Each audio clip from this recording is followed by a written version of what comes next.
आज आम्ही डॉक्टर व्हिजिटसाठी हॉस्पिटलला गेलो होतो. चला आजचा दिवस तुम्हालाही दाखवते. नमस्कार मंडळी, मी अंजली. मला 6 मंथ प्रेग्नन्सी चालू आहे. आज आमचा डॉक्टर व्हिजिट होता म्हणून सकाळपासूनच हॉस्पिटलला जायची तयारी सुरू होती. सगळ्यात आधी चहा आणि टोस्ट मस्त खाऊन घेतला. त्यानंतर मग मी नाश्त्यासाठी आलूचे पराठे बनवत होते. माझ्या हस्बंडला आलूचे पराठे खूप आवडतात. तुमच्या पण हस्बंडला आवडत असेल तर कमेंट मध्ये नक्कीच सांगा. आता हॉस्पिटलला जायचं म्हटल्यावर खूप विचार येत होता मनात की डॉक्टर काय बोलतील, काय सांगतील, बाळाविषयी काय बोलतील, बाळ व्यवस्थित आहे का नाही, असे अनेक मनात विचार येत होते. त्यानंतर माझे सगळे पराठे वगैरे बनवून झाले होते. मग मनात विचार आला काय बनवू काय नाही समजतच नव्हतं. मग मूग डाळ बनवली.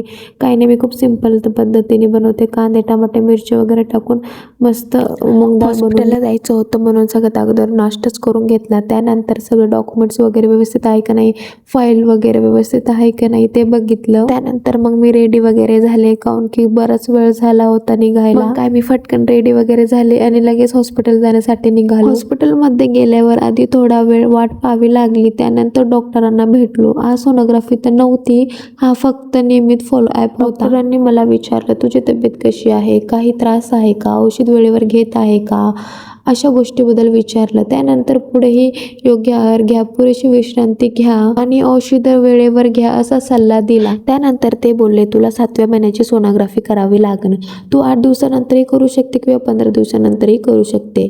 तर मी बोलले ठीक आहे. नंतर आम्ही डॉक्टरांनी दिलेले मेडिसिन सॅम्पल घेतले आणि घरी प्रत्येक डॉक्टर व्हिजिट मला एक वेगळाच आत्मविश्वास देऊन जातो. प्रेग्नेन्सीमध्ये नियमित तपासणी आणि डॉक्टरांचा सल्ला पाळणं खूप महत्त्वाचे आहे. आजचा छोटासा ब्लॉग तुम्हाला कसा वाटला कमेंटमध्ये नक्कीच सांगा. अशा प्रेग्नन्सी जर्नीसाठी मला फॉलो करायला विसरू नका. भेटूया पुढच्या ब्लॉगमध्ये.